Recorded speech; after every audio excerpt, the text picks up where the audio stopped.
ಅಶೋಕ್ ಗೌಡ್ರೆ, ಅಣ್ಣಾಮಲೈ ಅವರು ಯಾವುದನ್ನು ವಿಜಯಿಗೆ ಮಾಡಿದಾರಲ್ಲ ಇದೇ ಪ್ರಪೋಸಲನ್ನು ನಿಮ್ಮ ಪಕ್ಷದ ಮುಂದೆ ಇಟ್ಟಿದ್ದು. ಡಿ ಎಮ್ ಕೆ, AIDMK ಇಬ್ಬರೂ ಬೇಜಾರಾಗಿ ಹೋಗಿದ್ದಾರೆ. ಒಂದು ಹೊಸ ಆಲ್ಟರ್ನೇಟಿವ್ ಬೇಕಾಗಿದೆ, ಅದನ್ನು BJP ಪ್ರೆಸೆಂಟ್ ಮಾಡೋಣ ಅಂತ ಹೋದರು. ಆ ಕಾರಣಕ್ಕಾಗಿ ಲೋಕಸಭೆಯಲ್ಲಿ AIDMK ಜೊತೆ ಮೈತ್ರಿ ಕಡ್ಕೊಂಡ್ರು. ಸ್ಥಾನಗಳು ಬರಲಿಲ್ಲ, ವೋಟ್ ಶೇರ್ ಜಾಸ್ತಿ ಆಯಿತು. DMK ಅಣ್ಣಾಮಲೈ ವಾಸ್ ರೈಟ್ ಅಂತ ಈಗ ಅನ್ನಿಸ್ತಾ ಇದೆಯಾ? ಅವ್ರ ಮಾತು ಕೇಳಬೇಕಾಗಿತ್ತು ಅಂತ. ಈಗ ಒಂದು ನಾನು ಪಕ್ಷದ ವಕ್ತಾರಾಗಿ ಮಾತಾಡೋದಾದ್ರೆ, ಹಿರಿಯರು ಏನು ಡಿಸೈಡ್ ಮಾಡಿರ್ತಾರೋ ಅವ್ರವ್ರು ಏನು ಕ್ಯಾಲ್ಕುಲೇಷನ್ಸ್ ಇರುತ್ತೋ ಅದು ಒಂದು ಇರುತ್ತೆ.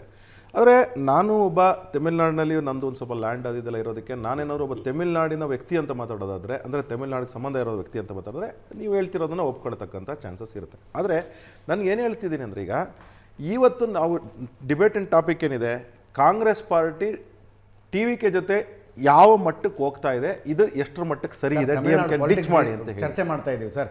ಡಿಬೇಟಿನ ಟಾಪಿಕ್ ನಾನು ಡಿಸೈಡ್ ಮಾಡ್ತೀನಿ. ಕರೆಕ್ಟ್. ನಾನೇನು ಅಲ್ಲ, ನಾವು ಏನಂತ ಹೇಳಿದ್ರೆ, ಈ ಕಾಂಗ್ರೆಸ್ ಪಕ್ಷನ ಯಾರ್ಯಾರು ನಂಬ್ಕೊಂಡೋಗವ್ರೆ, ಇವತ್ತು ಮುಂದಿನ ದಿನ ವಿಜಯನೂ ರಿಪೆಂಟ್ ಮಾಡ್ತಾರೆ. ಯಾವ ರೀತಿ ಇವತ್ತು DMK ರಿಪೆಂಟ್ ಮಾಡ್ತಕ್ಕಂಥ ಸ್ಟೇಟ್ ಬಂದಿದೆ, ಆ ರಿಪೆಂಟ್ ಮಾಡ್ತಾರೆ. ಇದೇ ನನ್ನ ಸ್ಟೇಟ್ಮೆಂಟ್ ಇದೆ ಅಷ್ಟೇ, ವೆರಿ ವೆರಿ ಸಿಂಪಲ್. ಈಗ ನೋಡಿ, Tamil Nadu is a very fertile land, ಎಲ್ಲ ರೀತಿ ಪೊಲಿಟಿಕಲಿನೂ ಫರ್ಟೈಲ್ ಇದೆ. ಮುಂದಿನ ದಿನಗಳಲ್ಲಿ ಏನು ದ್ರವಿಡಿಯನ್ ಪೊಲಿಟಿಕ್ಸಿಗೆ ಇಷ್ಟು ದಿವಸ ನೋಡ್ಕೊಂಡು ಬರ್ತಾ ಇತ್ತು, ನಾನು ಒಂದು ಮಾತು ಒಪ್ಕೊಳ್ತೀನಿ ನಾಗರಾಜ್ ಯಾದವ್ ಅವ್ರ ಜೊತೆ, ಏನು ಅಂದರೆ ಕಾಂಗ್ರೆಸ್ಗೂ ಸಹ ಅಲ್ಲಿ ಆಪರ್ಚುನಿಟೀಸ್ ಇದೆ, BJPಗೂ ಆಪರ್ಚುನಿಟೀಸ್ ಇದೆ. ಅಲ್ಲಿ ಫರ್ಟೈಲ್ ಆಗಿರ್ತಕ್ಕಂಥ ಲ್ಯಾಂಡ್ ಇದೆ, ಅದನ್ನು TVK ಅವರು ಇವತ್ತು ಬೆಳ್ಕೊಂಡಿದ್ದಾರೆ. ಮುಂದಿನ ದಿನಗಳಲ್ಲಿ ಆಮೇಲೆ ಆಂಟಿ ಇನ್ಕಂಬೆನ್ಸಿ ಅಲ್ಲಿ ರೆಗ್ಯುಲರ್ ಇದೆ, ಆಂಟಿ ಇನ್ಕಂಬೆನ್ಸಿ ಇರೋದ್ರಿಂದ ಮುಂದಿನ ದಿನಗಳಲ್ಲಿ ಅಲ್ಲಿ BJPಗೆ ಒಂದು ಸುವರ್ಣ ಅವಕಾಶ. ಅಶೋಕ್ ಗೌಡ್ರಿಗೆ ಒಂದು ಪ್ರಶ್ನೆ ಕೇಳ್ತೇನೆ. ಸುವರ್ಣ ಅವಕಾಶ. ಅಶೋಕ್ ಗೌಡ್ರೆ, ನಿಮ್ಮ ಪ್ರಧಾನಮಂತ್ರಿಯವರು ಇನ್ಕ್ಲೂಸಿವ್ ಡೆವಲಪ್ಮೆಂಟ್ ಅಂದ್ಬಿಟ್ಟು ಒಬ್ಬ MP ಇಲ್ಲದೆ ಇದ್ರು ಕೂಡ 2 ಮಹತ್ವದ ಖಾತೆಗಳನ್ನು ತಮಿಳುನಾಡು ಮೂಲದವರು ಕೊಟ್ಟರು, ಫೈನಾನ್ಸು, ಎಕ್ಸ್ಟರ್ನಲ್ ಅಫೇರ್ಸು. ಅವರಿಬ್ಬರದ್ದು ಏನು ಪಾತ್ರ ಇಲ್ವೇ ಅಲ್ವಾ ಚುನಾವಣಾ ಪ್ರಚಾರದಲ್ಲಿಲ್ಲ, ಅವ್ರ ಪಕ್ಷದ ಪರವಾಗಿ ಏನು ಮಾತಾಡ್ತಾ ಇಲ್ಲ, ಈ ಗೌರ್ಮೆಂಟ್ ಫಾರ್ಮೇಷನ್ ಅವ್ರ ನೆಗೋಷಿಯೇಷನ್ ಇಲ್ಲ, ಬರೀ ಅವ್ರೇನು ಆಫೀಸರ್ಸಾ? Secretary for finance, secretary for external affairs, ಎಷ್ಟು ಮಹತ್ವದ ಖಾತೆಗಳು. ಎಲ್ಲ ಕ್ಯಾಬಿನೆಟ್ ಕಮಿಟಿಗಳೆಲ್ಲ ಅವರಿದ್ದಾರೆ, ಟಾಪ್ ಕ್ಯಾಬಿನೆಟ್ ಡಿಸಿಷನ್ ಮೇಕಿಂಗ್ ಕಮಿಟಿಗಳು ಅವರಿಬ್ಬರು ಇದ್ದಾರೆ. ಅವ್ರದ್ದು ಪಾತ್ರ ಏನು ತಮಿಳುನಾಡಿನಲ್ಲಿ? ಯಾವ ಥರದ ರಾಜಕೀಯ ಕಲ್ಚರ್ ಬೆಳೆಸ್ತಾ ಇದ್ರಿ ನೀವು? ಯಾಕೆ ನಿರ್ಮಲಾ ಸೀತಾರಾಮನ್ ಅವ್ರಿಗೆ ಯಾಕೆ ಒಂದು ರಾಜಕೀಯ ಜವಾಬ್ದಾರಿ ಕೊಡಲಿಲ್ಲ, ಅಥವಾ ಜೈಶಂಕರ್ಗೆ ಯಾಕೆ ಕೊಡಲಿಲ್ಲ? ಸೋಷಿಯಲ್ ಮೀಡಿಯಾದಲ್ಲಿ ಮಿಂಚ್ತಾ ಇರ್ತಾರೆ ಅವರೆಲ್ಲ, ಆದ್ರೆ ಅವ್ರ ರಾಜಕೀಯ ಪಾತ್ರ ಇಲ್ವಲ್ಲ. ರಮೇಶ್ ಕಟ್ಟಿರೋ ಅವರೇ, ವಿಜಯ್ ಆಡಳಿತ ಹೆಂಗಿರಬಹುದು? ನಾಯಕ್ ಸಿನಿಮಾನ್ ರಿಯಲ್ ಆಗಿ ನೋಡ್ದಂಗೆ ಇರಬಹುದಾ ಅಂತ?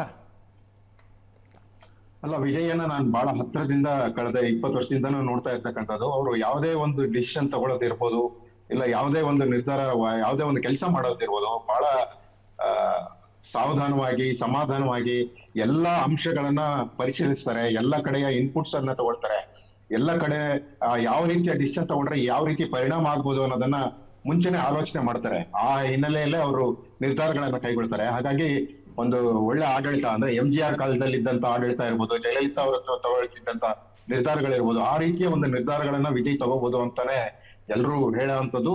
ಅದೇ ರೀತಿಯಲ್ಲೇ ಅವರ ಸಿನಿಮಾಗಳಿಗೆ ಬಂದಂತ ಸಂಕಷ್ಟಗಳ ಸ್ಥಿತಿ ಇರ್ಬೋದು, ಈಗ ರಾಜಕೀಯವಾಗಿ ಅವರು ಎದುರಿಸಿದಂತ ನಿರ್ಧಾರಗಳಿರ್ಬೋದು, ಏನು ಅವರು ರಾಜಕೀಯ ಪಕ್ಷ ಆರಂಭಿಸಿದ ನಂತರದಲ್ಲಿ ಅವ್ರ ಬಗ್ಗೆ ಬಂದಂತ ಸೋಷಿಯಲ್ ಮೀಡಿಯಾದಲ್ಲಿನ ಟೀಕೆಗಳಿರ್ಬೋದು, ಬಹಿರಂಗವಾಗಿ ರಾಜಕೀಯ ಪಕ್ಷಗಳು ಹೊಡೆದಂತ ಸವಾಲುಗಳಿರ್ಬೋದು, ಎಲ್ಲವನ್ನೂ ನಿಭಾಯಿಸಿದ ರೀತಿ, ಬೇರೆಯವರ ಹತ್ರ ಎಲ್ಲೆಲ್ಲಿ ಸಲಹೆ ಸಹಕಾರಗಳನ್ನ ತಗೋಬೇಕು ಅಲ್ಲಲ್ಲಿ ಅವರು ತಗೊಂಡಂತ ಸಲಹೆಗಳು, ಇದೆಲ್ಲವನ್ನ ಗಮನಿಸಿದ್ರೆ ಒಂದ್ ರೀತಿಯಲ್ಲಿ ಪಳಗಿದ ರಾಜಕಾರಣಿ ಅಂತೆ ಅವರು ನಡ್ಕೋಬಹುದು. ಏನು ಅನುಭವ ಇಲ್ಲ ಅನ್ನೋಂತ ಮಾತನ್ನ ವೆರಿ ಕ್ಯೂರಿಯಸ್, ನೋಡೋಣ ಹೆಂಗಿರುತ್ತೆ ಸರ್ಕಾರ ಅದು ಅಂತ. ಬಹಳ ಚೆನ್ನಾಗಿರುತ್ತೆ ಅಂತಾನೆ ಹೇಳ್ಬೋದು.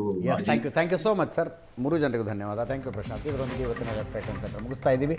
ನೇರ ದಿಟ್ಟ ನಿರಂತರ ಸುದ್ದಿಗಾಗಿ ನೋಡ್ತಾ ಇರಿ ಏಷ್ಯಾನೆಟ್ ಸುವರ್ಣ ನ್ಯೂಸ್.